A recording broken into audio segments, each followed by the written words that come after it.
E aí, pessoal, então eu estou aqui hoje na casa do Paulo, né, meu amigo aqui, que é um produtor audiovisual, e na semana passada eu vim aqui para a gente iniciar a produção do documentário sobre os Açores. E aconteceu um fato muito curioso, que para mim não é acaso, e eu já vou explicar isso para vocês daqui a pouquinho, foi que quando eu entrei aqui, né, na casa do Paulo, eu abri a porta e o Paulo veio me receber, e eu entrei na sala para chegar na mesa onde ele faz as edições e tudo, nós ouvimos um barulho forte, e quando nós olhamos, um pássaro tinha batido na janela e caído no chão. Aí nós ficamos assustados, o Paulo ficou meio mais assustado do que eu, nem quis ver o que tinha acontecido. Eu falei, Paulo, um pássaro bateu na janela, vamos lá ver. Eu abri a janela e vi um anu preto caído no chão com as asas abertas. Ele parecia que estava inconsciente, não dava para saber se ele estava morto ou não. Mas quando eu vi aquele pássaro ali, imediatamente eu comecei a conectar com o meu coração, como eu já fiz em outros momentos, e comecei a irradiar, né, uma energia para ele, com a intenção de que ele se harmonizasse, né, e se ele estivesse vivo ainda, que ele pudesse recuperar. E fiquei observando, e de repente ele começou a movimentar, né, levantou a cabeça e começou a recobrar a consciência. E aquele evento ali foi interessante. Eu falei com o Paulo, isso não é por acaso, isso já aconteceu comigo outras vezes, né, e os pássaros são mensageiros de certa forma. E aí nós ficamos ali, né, refletindo, conversando um pouquinho a respeito disso, só que eu fiquei, né, pensando o que esse pássaro pode estar trazendo de mensagem. Beleza, continuamos ali, fomos fazer nosso trabalho, eu fiquei só observando, toda hora eu olhava como é que estava o anu, vendo se não tinha nenhum bicho que ia chegar ali, um gato para pegá-lo, sabe, ficando atento. E no final das contas, ele recuperou a consciência, levantou, né, e voou, e foi embora. Né? Então recuperou e deixou duas penas.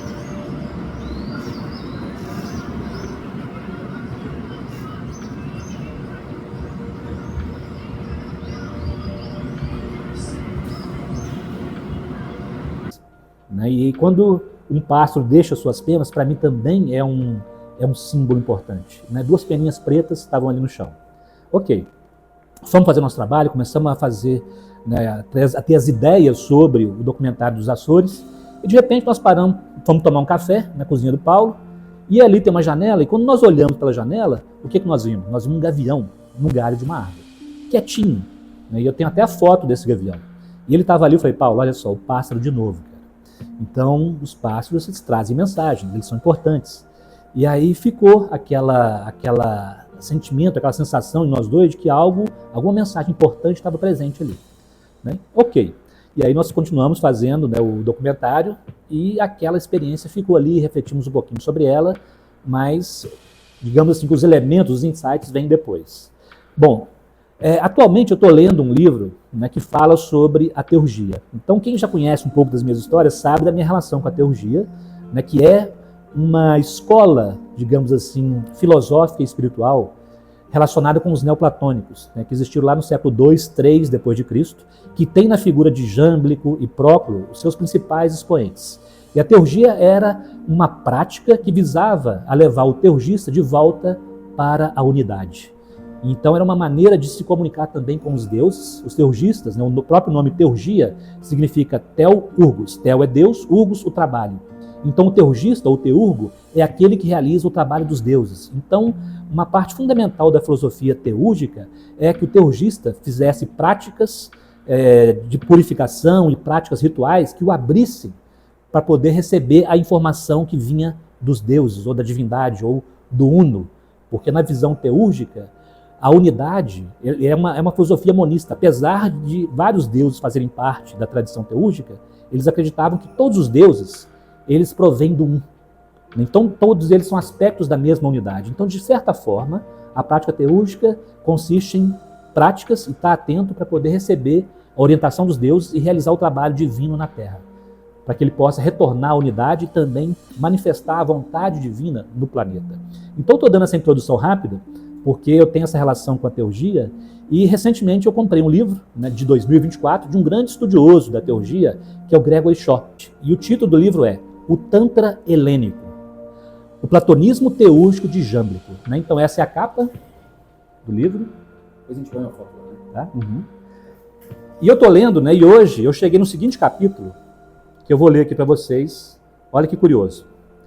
É chamado Divinação Teúrgica e Tântrica. Então o início do capítulo fala o seguinte: nas culturas mediterrâneas tradicionais, o adivinho, ou mantis, discernia a vontade dos deuses e como obedecer a eles. Na antiguidade, 2 tipos de divinação ou mantiquê eram praticadas. A artificial, que era a interpretação dos sinais através do jogar dos dados, de ossos, a leitura das entranhas e também mapas astrológicos, augúrios e a observação dos pássaros. E também os processos de mântica natural, que eram recepções diretas do divino através de sonhos, transes ou possessão pelos deuses.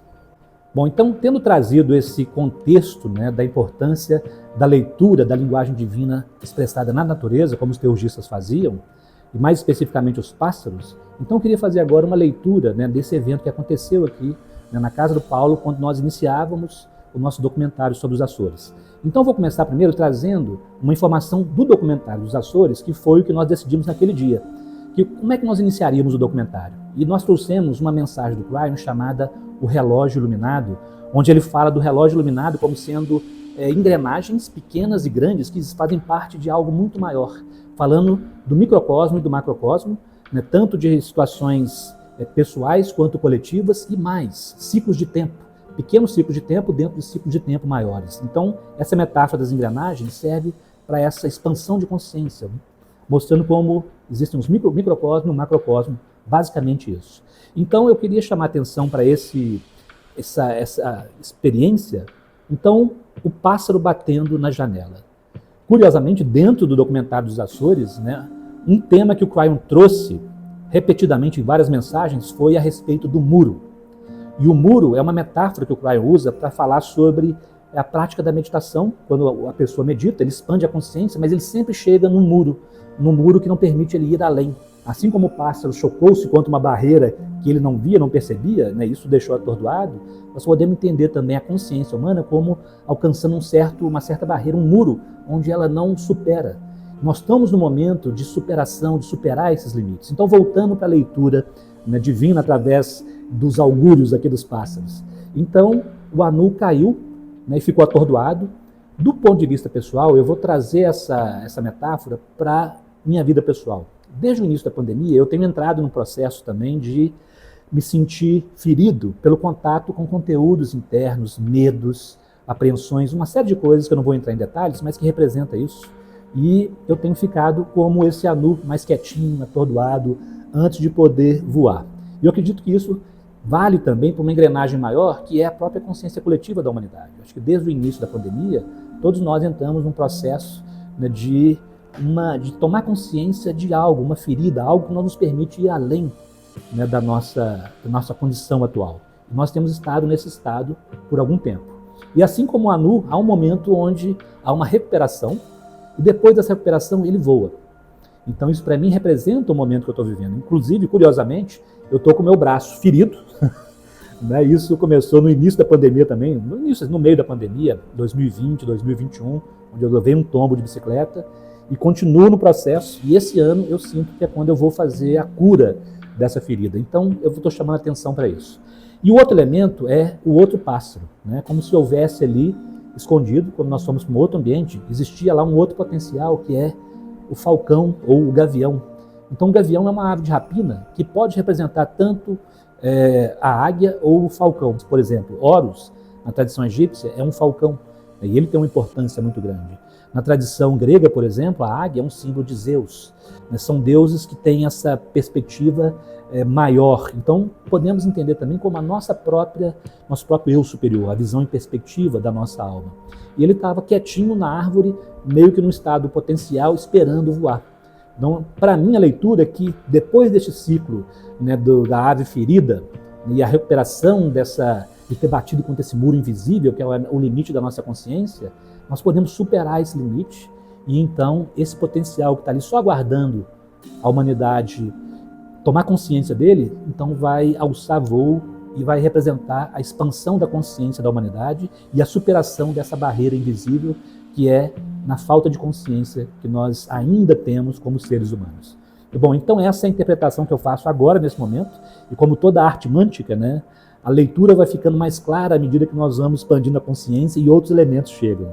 Então espero que no documentário dos Açores nós possamos trazer mais desses elementos que vão permitir, né, que essa dinâmica seja vivenciada de uma forma muito mais ampla, né, com a superação desse limite invisível para que a gente possa expandir nossa consciência e voar, né, como seres alados que nós somos realmente, em termos de consciência.